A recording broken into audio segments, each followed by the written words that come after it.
할렐루야. 감사합니다.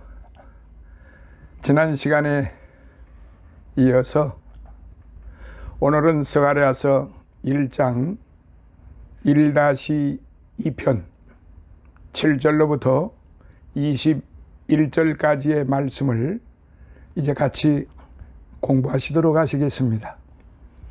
7절로부터 21절까지를 같이 읽으시도록 하시겠습니다. 성경이 있으신 분들은 꼭 찾아서 같이 읽어주시면 하나님께 말씀이 여러분들의 마음속에 레마가 되어서 하나님의 영이 여러분과 함께 하십니다. 시작. 다리오 왕 2년 11월 곧 스밧월 24일에 이또의 손자 베레가의 아들 선지자 스가랴에게 여호와의 말씀이 임하여 이르시니라. 내가 밤에 보니 사람이 홍마를 타고 골짜기 속 화석류 나무 사이에 섰고 그 뒤에는 홍마와 자마와 백마가 있기로 내가 가로되 내 주여 이들이 무엇이니까? 내게 말하는 천사가 내게 이르되 이들이 무엇인지 내가 네게 보이리라 하매 화석류 나무 사이에 선 자가 대답하여 가로되 이는 여호와께서 땅에 두루 다니라고 보내신 자들이니라. 그들이 화석류 나무 사이에 선 여호와의 사자에게 고하되 우리가 땅에 두루 다녀보니 온 땅이 평안하여 정온하더이다. 여호와의 사자가 응하여 가로되 만군의 여호와여 여호와께서 언제까지 예루살렘과 유다 성읍들을 긍휼히 여기지 아니하시려나이까?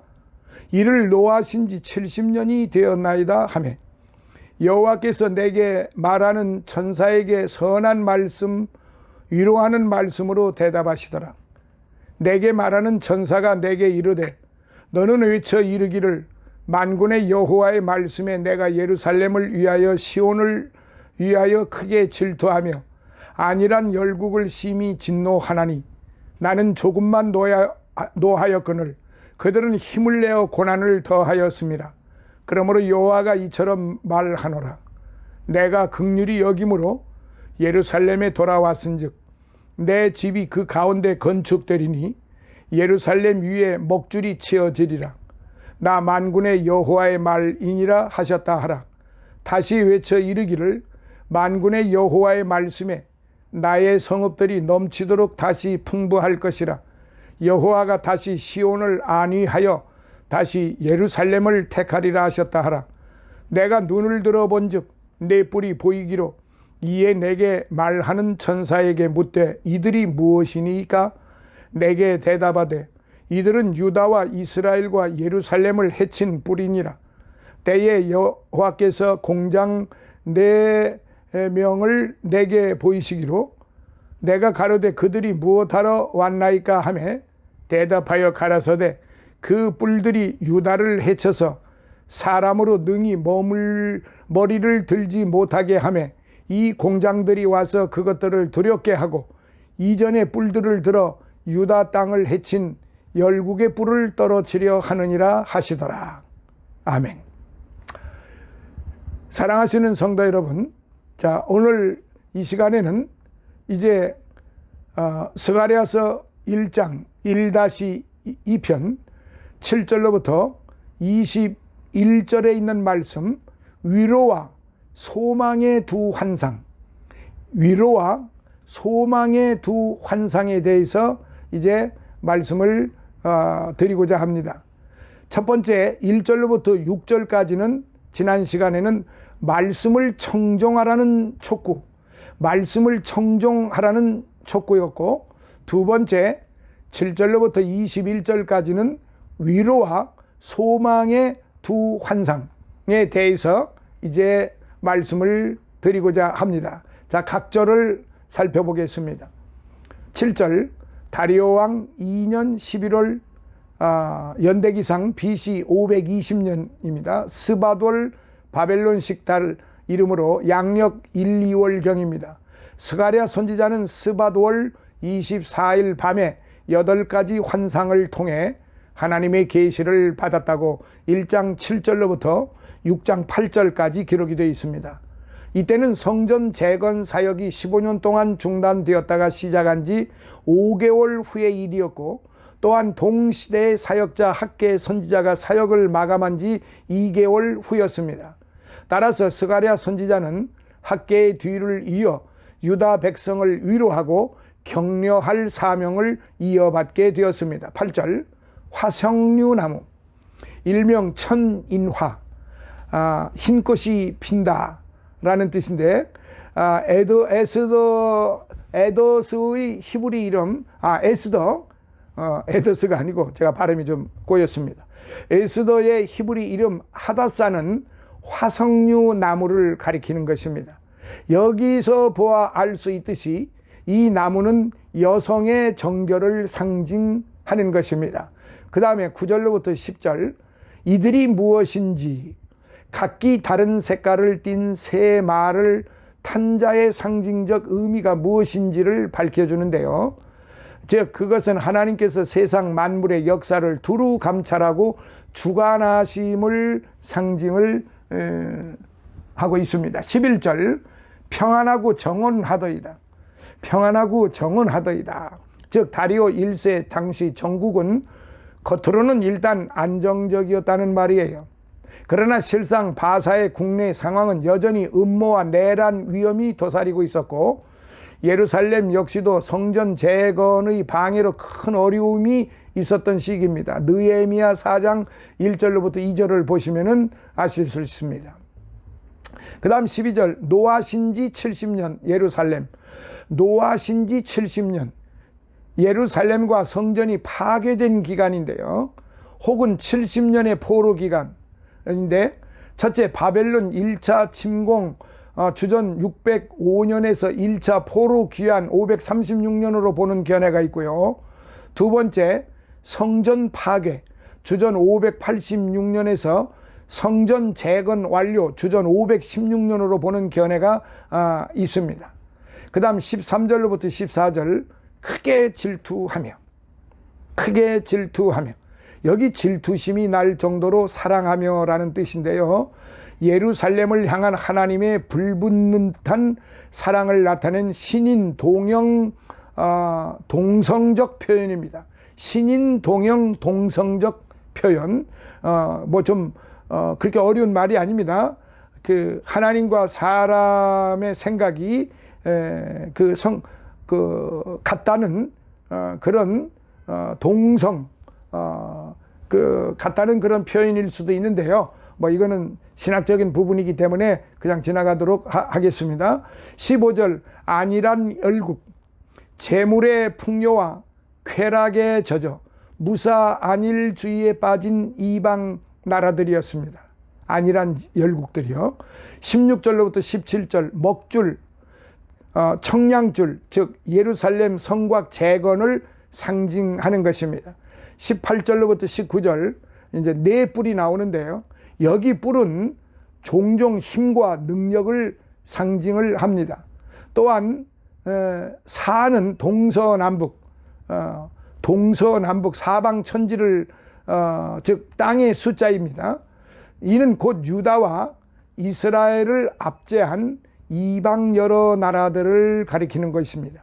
그리고 20절로부터 21절, 공장 4명, 대장장이 혹은 목공 4명입니다. 어떤 특정 인물을 가리키기보다는 하나님의 뜻을 받들어 이스라엘의 대적들을 물리치는 하나님의 사역자로 봄이 좋습니다. 혹자는 이를 포로 귀환 인솔 지도자로 보기도 합니다. 어쨌든 간에 지금 가장 중요한 것은 지금 하나님께서 스가랴를 통해서 지금 이러한 환상을 보여주셨다는 것에 대해서 우리가 한번 좀 살펴봐야 됩니다.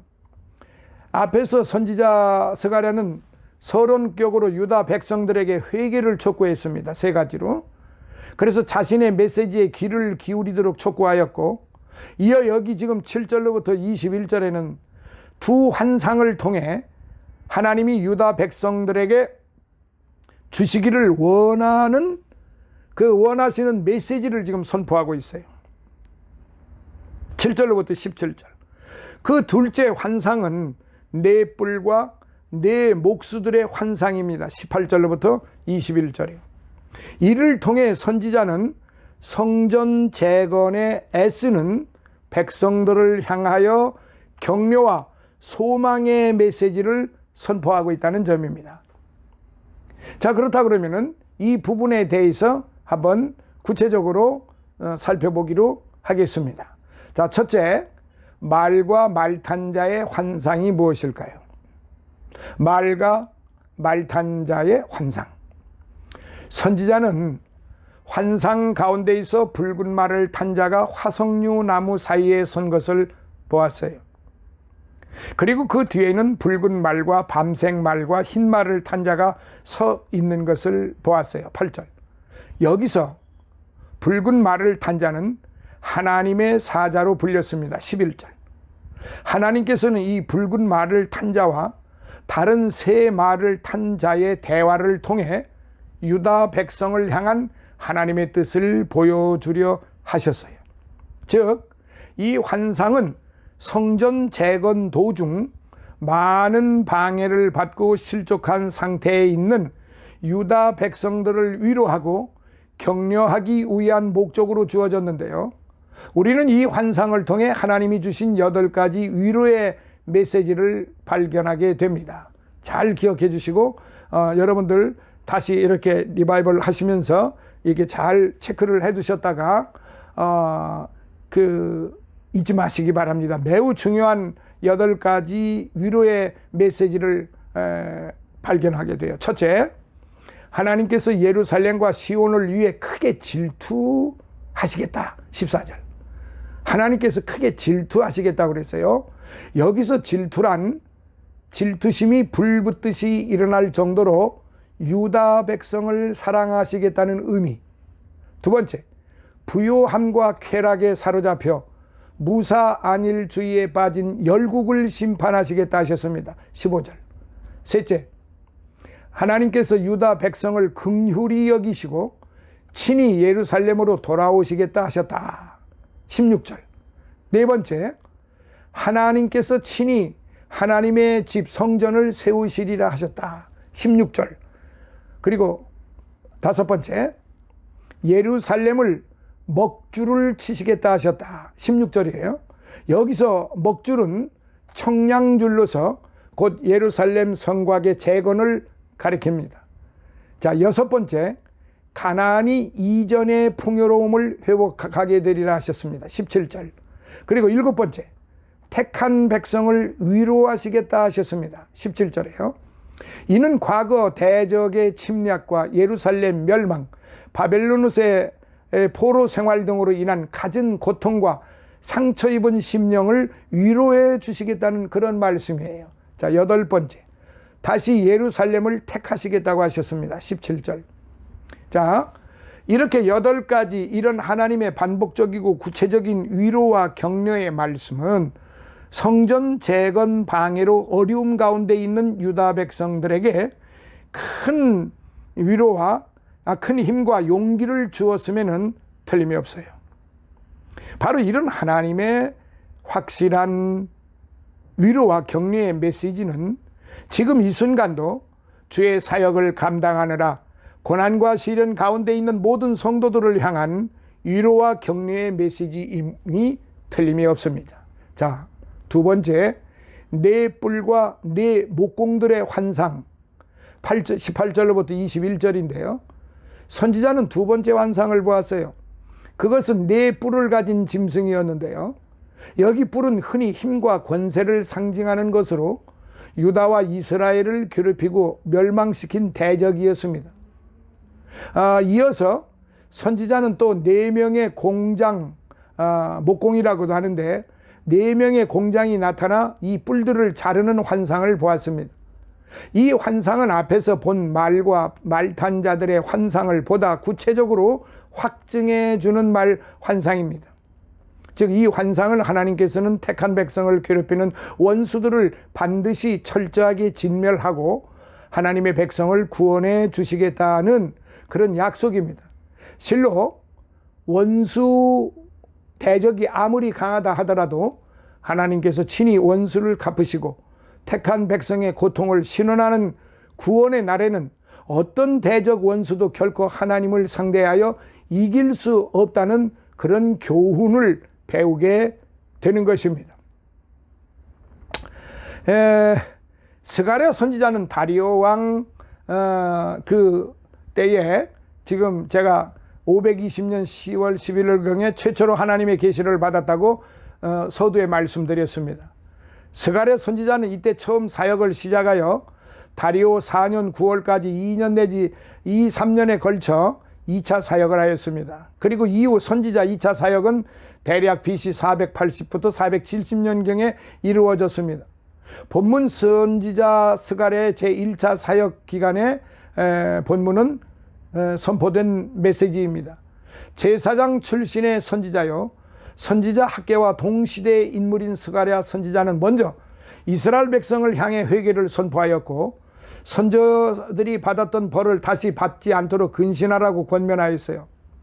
여기에서 선조들이 받은 징계는 예루살렘의 패망과 바벨론의 포로를 가리키는 거예요. 곧 이스라엘은 하나님 앞에서 패역을 행하다가 마침내 하나님의 심판을 받아 나라를 잃고 바벨론 포로가 되었다는 사실이죠.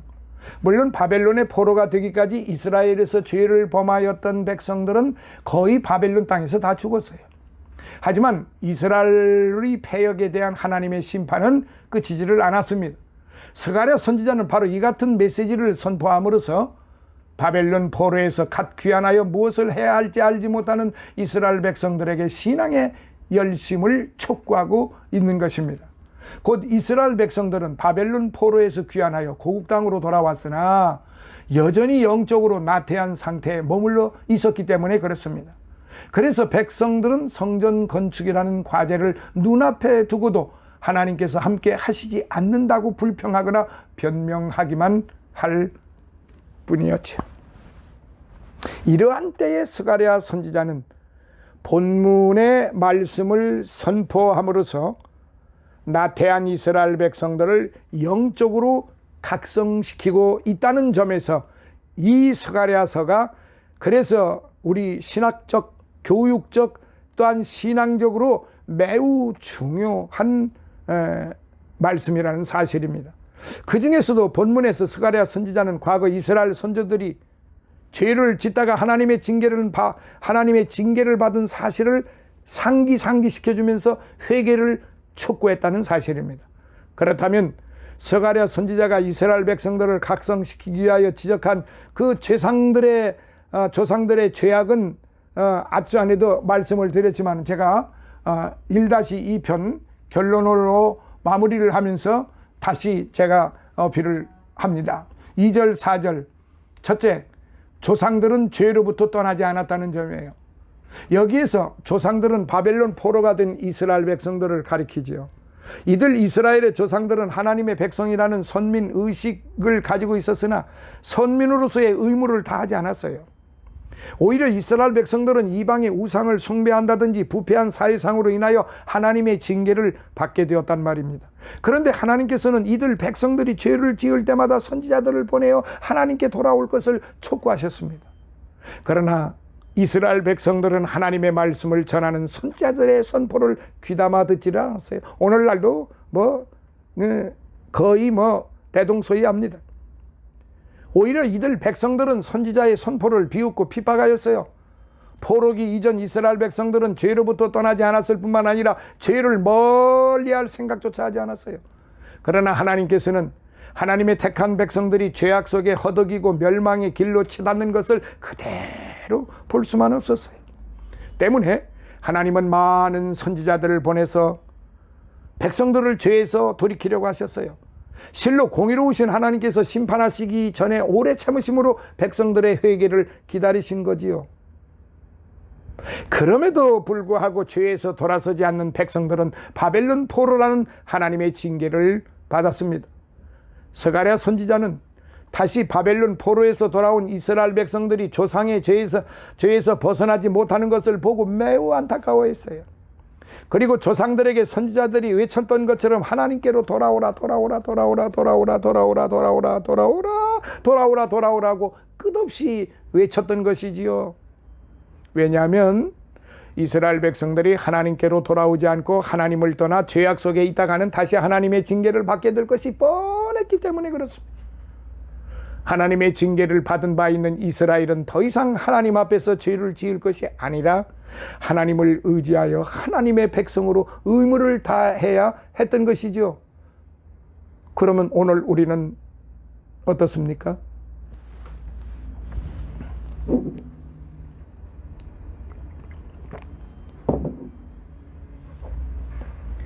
하나님께서는 우리의 모든 과거 죄악을 도말하신다고 그랬어요. 우리를 구원해 주셨어요.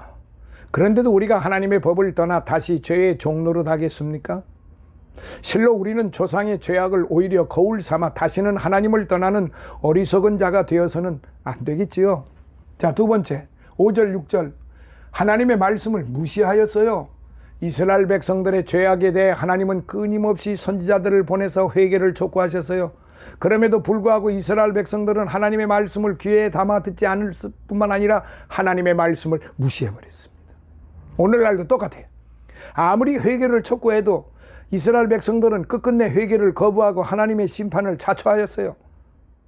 스가랴 선지자는 이처럼 죄를 짓다 죄 가운데 멸망당한 조상들의 비참한 최후를 상기시키면서 신앙의 교훈과 경계를 삼으라고 권면을 합니다. 그러나 당시 이스라엘 백성들도 조상들처럼 선지자들의 선포를 무시하였어요. 스가랴 선지자는 이 같은 상황에서 하나님의 말씀을 무시했던 조상들의 최후가 어떠했는지를 상기시키고 있다는 점입니다. 그렇습니다. 이스라엘 백성들은 분명 하나님의 말씀을 무시하고 자기 길을 걸었어요. 그러나 그 대가는 엄청난 비극이었어요.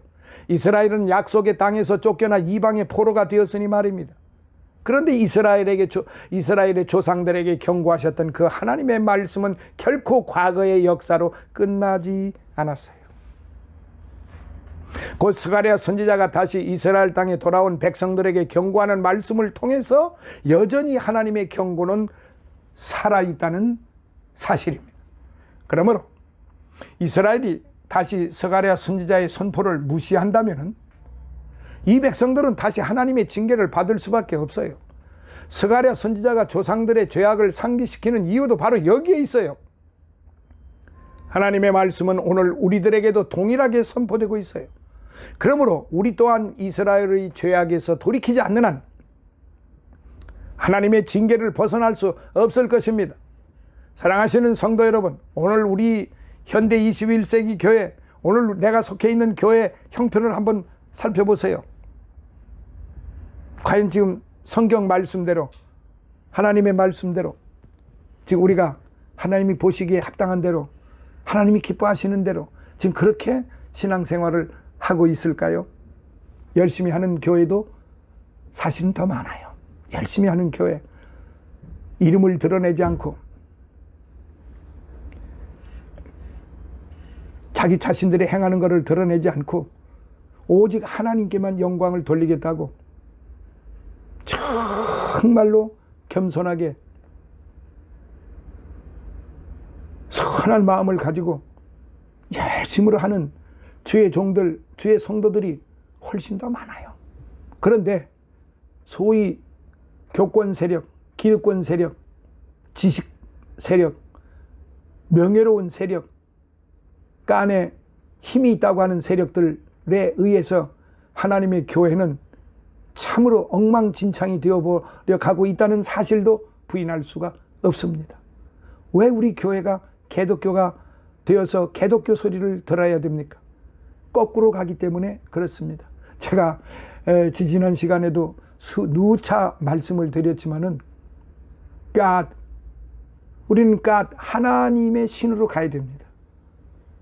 힘으로도 안 되고 능으로도 안 되고 오직 하나님의 신으로 된다고 지금 이 본장 스가랴서 4장 6절에 이 말씀이 기록이 되어 있습니다.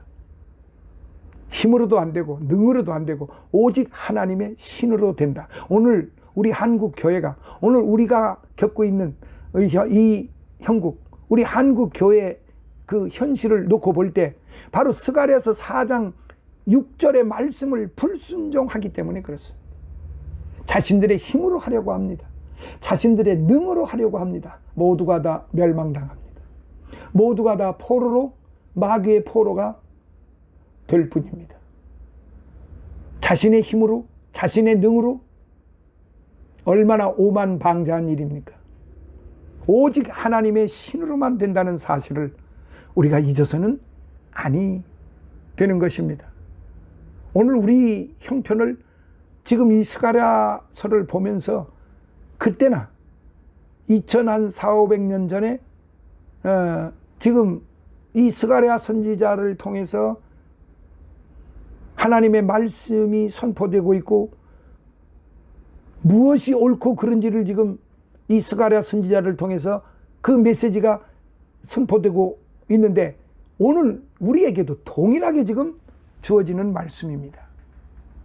사랑하시는 성도 여러분, 결단코 우리 한국 교회가 이렇게 가서는 이 만몬교회, 만몬주의 교회, 교권주의 세력에 의해서 하나님의 교회가 이 악한 전통, 악한 관행, 관습, 습관을 통해서 지금 이끌려가는 이런 형국은 결단코 하나님이 기뻐하지 않으신다 하는 것이 제 생각이 아니고 하나님의 말씀이 지금 이 스가랴 선지자를 통해서 그렇게 지금 선포가 되고 있다는 사실입니다. 그러므로 사랑하시는 성도 여러분, 이스라엘 역사 속에서 분명하게 이루어진 하나님의 말씀이 오늘 우리에게도 동일하게 역사하고 있음을 기억해야 합니다. 그리고 오늘 우리의 삶 속에서도 하나님은 하나님을 의지하고 하나님을 향한 신앙이 드러나기를 원하십니다. 그리고 말씀을 통해서 하나님은 오늘 죄 가운데에서 죄의 종로를 하는 자들에게 그래도 하나님은 자비하셔서 돌아오라고 권면하고 계십니다. 그럼에도 불구하고 우리가 하나님의 말씀을 무시하고 죄악 가운데 거하겠습니까? 하나님께서 돌아올 기회를 주실 때 아멘, 아멘, 아멘으로 화답하고 하나님께로 돌아가는 그런 주의 종들, 그런 교권주의자들, 기득권자들, 지식분자들, 한마디로 탐욕분자들 이제 회개하고 하나님 앞에 지금이라도 돌아오면은 하나님이 거절하지 않으시고 하나님이 마다하지 아니하시고 하나님이 따뜻하게 품어 주시는 것입니다. 지블라 같은 탕자가 모든 재산을 다 허비하고 거지가 되어서 그야말로 죽기 일보 직전이 되어서 돌아왔을 때에 그 아버지는 맨발 벗고 뛰어나가서 아들을 포옹하고 비단 옷을 입히고 새 신발을 신기고 염소를 잡아서 그 아들을 먹이고 온 동네 사람들을 다 초청해서 잔치를 벌려주는 그런 아버지이십니다. 그런데 그런 가운데에 있어도 그 탕자의 형인 형 같은 사람들이 또한 그득하다는 사실도 우리는 부인할 수 없습니다. 그런 것을 우리가 생각하면서 하나님의 말씀에 충실하고 그 말씀대로 살아가는 그런 성도들이 될 때에 하나님께서 얼마나 기뻐하시겠습니까? 자, 스가랴서 1장은 여기에서 제가 마무리 짓는 것으로 그렇게 하겠습니다. 다음 시간에 다시 2장에서 다시 뵙도록 하겠습니다. 감사합니다. 너무너무 감사합니다. 해외에 계시는 우리의 동포 여러분, 성도 여러분 늘 함께 해주시니 감사를 드립니다. 할렐루야. 하나님의 극진하신 사랑과 그 축복과 은혜가 항상 여러분과 저에게 함께 하시기를 예수님 이름으로 축원합니다. 할렐루야. 감사합니다.